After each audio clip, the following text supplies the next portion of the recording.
नमस्कार, स्वागत है आपका। आप देख रहे हैं अपना उत्तर प्रदेश। मैं हूं आपके साथ अनाया शर्मा। शुरुआत करेंगे खबरों की विस्तार से। महाराष्ट्र के बांद्रा में बीजेपी ने जनसभा का आयोजन किया, जिसमें उत्तर प्रदेश के मुख्यमंत्री और बीजेपी के फायर ब्रांच नेता योगी आदित्यनाथ ने भी शिरकत की। इस दौरान सीएम योगी ने संबोधित करते हुए क्या कुछ कहा, आपको भी सुनाते हैं। और भंडारा में आयोजित आज की इस चुनावी सभा में भारी संख्या में उपस्थित सभी बहनों और भाइयों, इस पावन धरा को मैं जो बाबा जुगदेव जी के आशीर्वाद से आगे बढ़ रही है, नमन करते हुए मैं आप सबका हृदय से अभिनंदन करता हूं।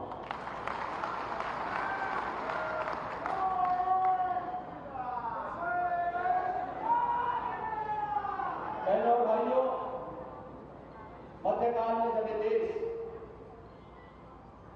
मुगलों के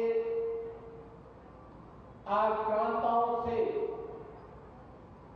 उनकी आक्रांता कुदृष्टि से त्रस्त था, तो महाराष्ट्र में एक शक्ति पुंज के रूप में, एक शक्ति के तेज के रूप में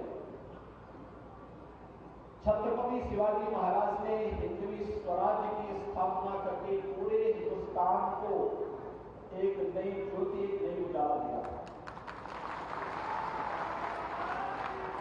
महाराष्ट्र से जो तेज, शक्ति का तेज निकला था, आज भी पूरे देश के अंदर उसकी गूंज है। पूरे देश के अंदर प्रत्येक भारतवासी के मन में छत्रपति शिवाजी महाराज के प्रति अपार श्रद्धा और सम्मान का भाव है। हर भारतवासी इस बारे में कहता है, जब भी भारत की राष्ट्रीयता की बात होती है तो राष्ट्र नायक के रूप में छत्रपति शिवाजी महाराज के बारे में हर भारतवासी बड़े गर्व के साथ कहता है, छत्रपति शिवाजी महाराज की जय। ये तो भाव है। आज उसी भाव का अनुसरण करते हुए मोदी जी कार्य कर रहे हैं। उन्हीं भावों को जमीनी धरातल पर उतारने के लिए मोदी जी कार्य कर रहे हैं, एनडीए कार्य कर रहा है। जिन मूल्यों के लिए बाबा साहब डॉक्टर भीमराव अम्बेडकर जी ने देश के संविधान के शिल्पी के रूप में भारत को, स्वतंत्र भारत को एक नई दृष्टि दी थी, वही भाव आज भी कार्यों को भारतीय जनता पार्टी और एनडीए सरकार के कार्यों में वही भाव झलकता है। और इसीलिए जब मुझे आज महाराष्ट्र के भंडारा में आने का अवसर प्राप्त हुआ, मैं देख रहा हूं कितना उत्साह है लोगों के मन में। और यहां पे आने के पहले मैं आपको छोटी सी घटना बताता हूं। होली का पर्व उत्तर प्रदेश में बड़े उत्साह और उमंग के साथ मनाया जाता है। अलग अलग जनपदों में, अलग अलग कस्बों में बड़े धूमधाम के साथ मनाया जाता है। हमने उत्तर प्रदेश के अंदर अलग अलग जनपदों के लिए अलग अलग पर्वों को भी वहां के साथ जोड़ने का काम किया है। जैसे दीपोत्सव को अयोध्या के साथ, देव दीपावली को वाराणसी के साथ, रंगोत्सव को मथुरा के साथ। मथुरा, वृंदावन, बरसाना, गोकुल, गोवर्धन जो भगवान श्री कृष्ण से जुड़े हुए पवित्र स्थल थे, उनकी लीला की स्थली थी, उन सब में होली का आयोजन अलग अलग अवसर पर लाखों लोग उस आयोजन के साथ जुड़ते हैं। लेकिन हमारे उत्तर प्रदेश के अंदर जब होली के गाने गाए जाते हैं गांव-गांव में, तो लोग एक बात कहते थे कि होली खेले रघुवीरा, होली खेले रघुवीरा, यानी प्रभु राम के बारे में लोग गाते थे कि प्रभु राम अयोध्या में होली खेलना है। लेकिन वास्तविक अयोध्या में रामलला ने होली नहीं की। पहली बार अयोध्या में रामलला के विराजमान होने के साथ ही अयोध्या में होली का उत्सव 500 वर्षों के बाद। बहनों भाइयों, छत्रपति शिवाजी महाराज का यही तो सपना था, यही सपना था छत्रपति शिवाजी महाराज का। और इसी सपने को साकार करने के लिए बाला साहब ठाकरे जी ने भी अपना पूरा जीवन समर्पित किया। बाला साहब ठाकरे जी के सपने को साकार करने का कार्य भी कौन कर रही है? मोदी सरकार कर रही है, ये एनडीए सरकार कर रही है। मोदी जी के नेतृत्व में सपने साकार हो रहे हैं और छत्रपति शिवाजी महाराज का हिंदवी स्वराज्य का सपना स्वतंत्र भारत में इस रूप में साकार हुआ। पूरे उत्तर प्रदेश के अंदर और उत्तर प्रदेश में इस समय आप देख रहे होंगे किस प्रकार का माहौल है। उत्सव यानी जिस प्रदेश के बारे में प्रभु जी कह रहे थे ना, जिस उत्तर प्रदेश के बारे में कहा जाता था कभी भी उपद्रव प्रदेश है, हर दूसरे दिन एक नया दंगा होता था, कर्फ्यू लगता था, महीनों महीनों कर्फ्यू रहता था। बहनों भाइयों, आज वहां उपद्रव नहीं है, आज उत्सव है। उत्सव कहीं रामोत्सव है, कहीं कृष्णोत्सव है, कहीं दीपोत्सव है, कहीं रंगोत्सव है और कर्फ्यू नहीं है। धूम धमाके के साथ आज कावड़ यात्रा निकलती है, वहां पे भगवान शिव की कावड़ यात्राएं निकलती हैं उत्तर प्रदेश के अंदर। दंगा करने वाले दंगा भूल गए हैं, जो उन्हें मालूम है दंगा करेंगे तो उनका काम दे जाएंगे।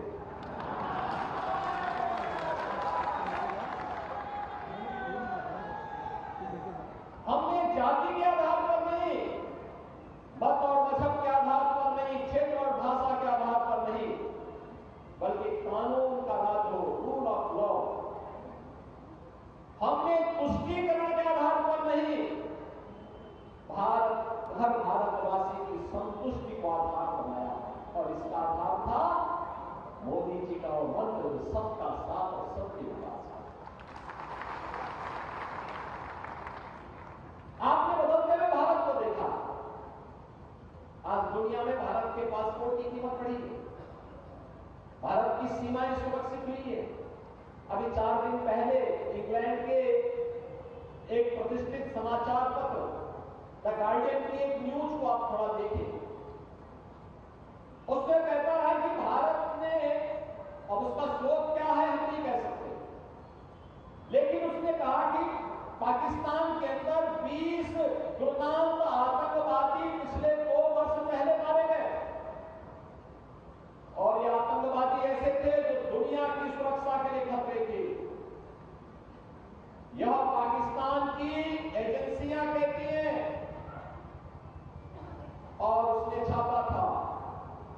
दुनिया के अंदर आतंकवादियों के प्रति कोई सहानुभूति नहीं, क्योंकि दुनिया भी मानती है आतंकवाद देश और दुनिया के लिए खतरा है, मानवता के लिए खतरा है। आज भारत की सुरक्षा में कोई सेन नहीं लगा सकता, क्योंकि सेन लगाने के पहले उसको 10 बार सोचना होगा कि इसके बारे में इसका दुष्परिणाम क्या होगा। और आप देखते होंगे, कहीं हम लोग देखते हैं कभी कहीं किसी बारूद की गोदाम में किसी मानवीय त्रुटि से कभी आग लग जाए और उससे विस्फोट हो जाए तो सबसे पहले पाकिस्तान सफाई देता है कि नहीं हमारा इसके पीछे कोई हाथ नहीं, क्योंकि उसको मालूम है कि अगर पहले से स्थिति स्पष्ट नहीं करेंगे तो न जाने कहां एयर स्ट्राइक होगा। बहनों और भाइयों, सरकारें दम से चलती हैं और वह दम दिखाया है मोदी जी ने। बिना झुके, बिना रुके, बिना टिके 140 करोड़ के भारतवासियों को अपना परिवार मान करके भारत को दुनिया की एक ग्लोबल पावर बनाने के लिए उन्होंने जो परिश्रम किया, जो प्रयास किए, आज उसके परिणाम देखने को मिल रहे हैं। इंफ्रास्ट्रक्चर, वर्ल्ड क्लास इंफ्रास्ट्रक्चर, 4 लेन, 6 लेन, 12 लेन की हाईवे,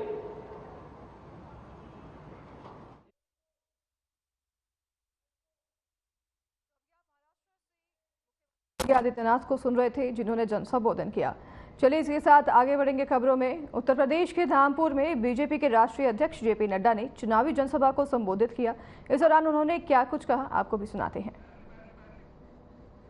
चुनावी जनसभा को संबोधित करते हुए मुख्यमंत्री ने क्या कुछ कहा, आपको सुनाएंगे। धामपुर पहुंचे थे मुख्यमंत्री, जहां पर बीजेपी के चुनावी जनसभा को उन्होंने संबोधित किया और संबोधित करते हुए क्या कुछ उन्होंने कहा, आपको सुनाते हैं। आज 10 साल में समावेशी विकास हुआ। आपको जानकर खुशी होगी मित्रों, मैं आपके सामने बताना चाहता हूं, अमेरिका की आर्थिक स्थिति लड़खड़ा रही है। वहां का जीडीपी ग्रोथ 1% है, 1%। यूरोप का आर्थिक नीति कोरोना के त्रासदी के बाद लड़खड़ा गई है। जापान की आर्थिक स्थिति लड़खड़ा गई है। ऑस्ट्रेलिया की आर्थिक स्थिति लड़खड़ा गई है। चाइना की आर्थिक स्थिति लड़खड़ा गई है। लेकिन भारत मोदी जी के नेतृत्व में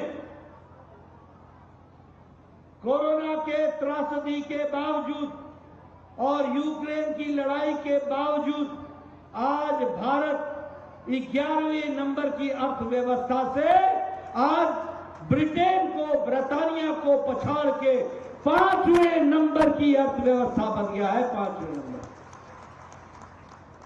आज आपको जानकर खुशी होगी कि प्रधानमंत्री मोदी जी के नेतृत्व में जब तीसरी बार सरकार बनेगी तो 2024 के बाद 2027 में मोदी जी के नेतृत्व में भारत तीसरे नंबर की अर्थव्यवस्था बन जाएगा, तीसरे नंबर की अर्थव्यवस्था। एक भारत श्रेष्ठ भारत की दृष्टि से आगे बढ़ेगा। मोदी जी ने राजनीति की संस्कृति बदल डाली है। आज समावेशी, सर्वस्पर्शी और जवाबदेही सरकार है। पहले कैसी सरकार होती थी? ये फलाने की सरकार है, ये अगड़ों की सरकार है, ये पिछड़ों की सरकार है, ये फलाने जाति की सरकार है, ये पिछड़ों की सरकार है। आज जो सरकार है वह सरकार सबकी सरकार है और सबको साथ लेकर के चलने वाली सरकार है।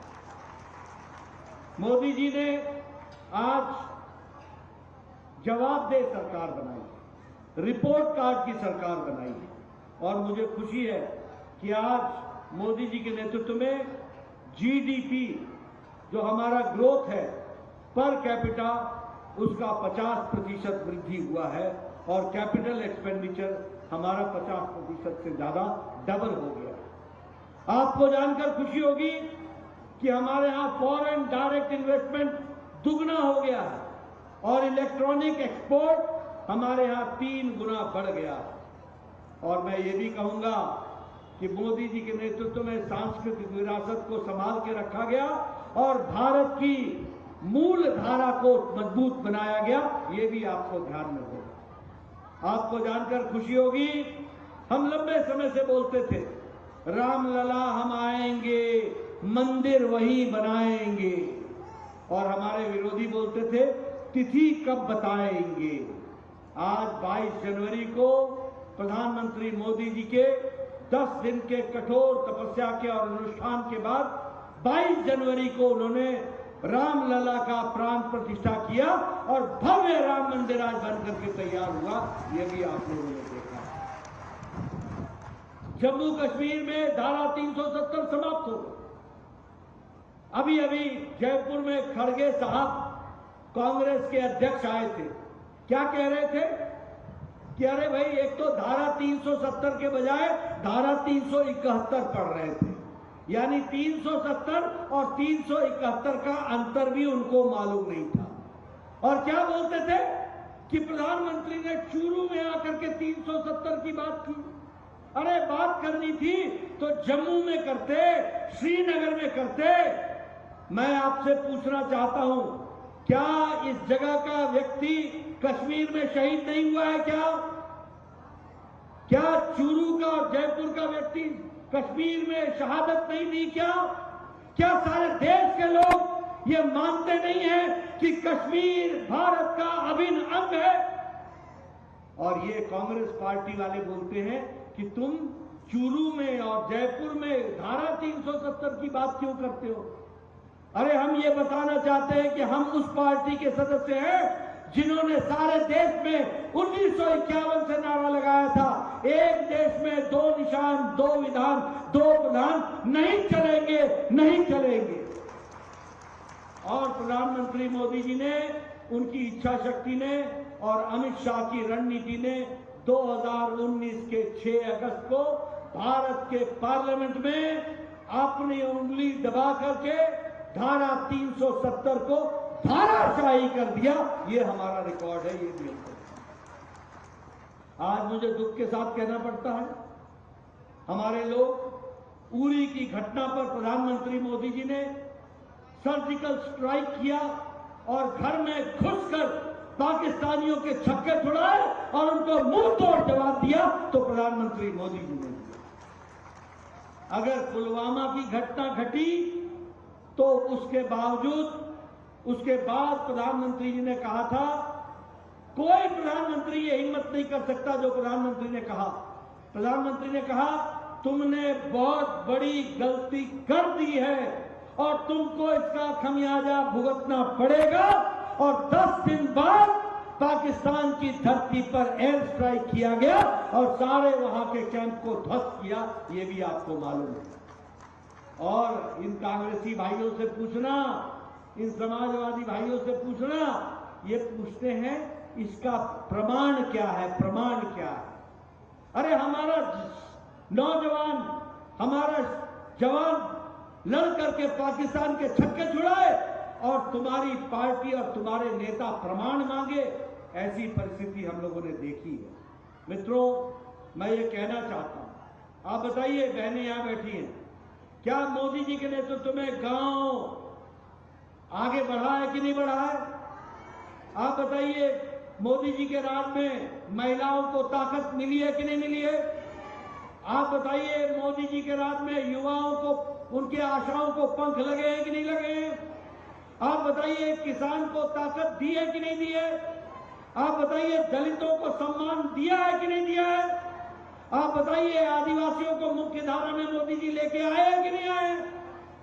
आज प्रधानमंत्री गरीब कल्याण अन्न योजना 80 करोड़ की जनता, और 80 करोड़ में 15 करोड़ की जनता उत्तर प्रदेश की है, जिसको 5 किलो गेहूं या 5 किलो चावल और 1 किलो दाल हर महीने मोदी जी की तरफ से मिल रहा है, हर महीने मिल रहा है।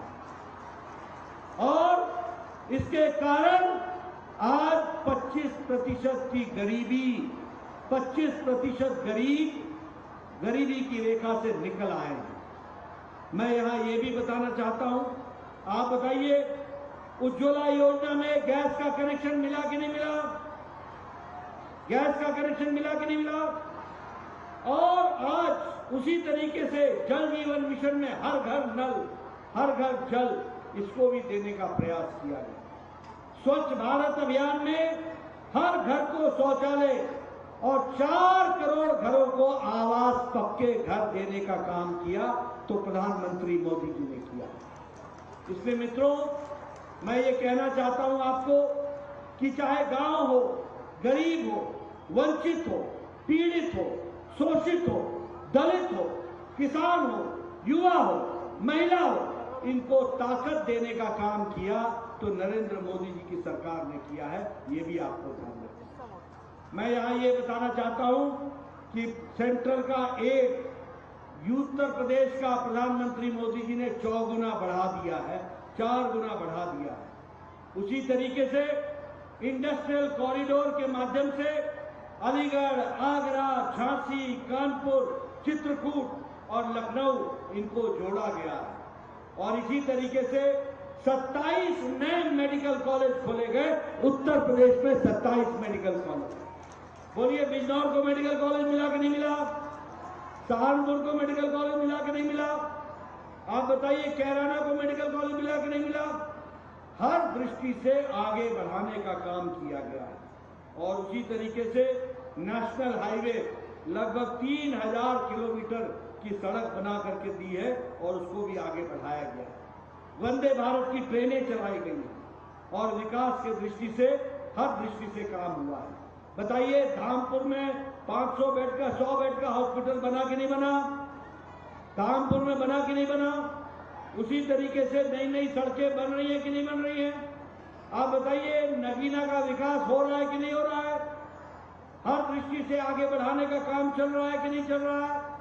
मैं चाहूंगा कि आप ओम कुमार जी को आपका आशीर्वाद मिले और ये जाकर के मोदी जी का साथ दे करके नगीना को आगे बढ़ाएं, उत्तर प्रदेश को आगे बढ़ाएं और विकास की एक नई गंगा बहाएं।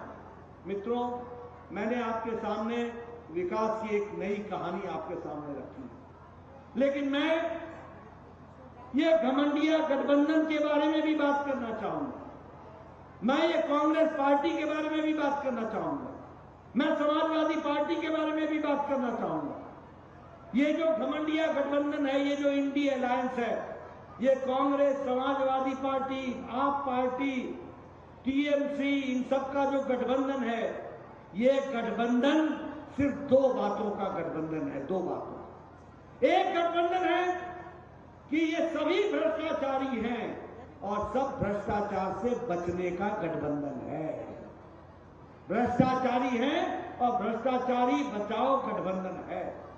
और दूसरा, ये सभी परिवार की पार्टियां, इनको आपसे कोई लेना देना नहीं है, इनको आपसे कोई मतलब नहीं है, ये परिवार की पार्टियां।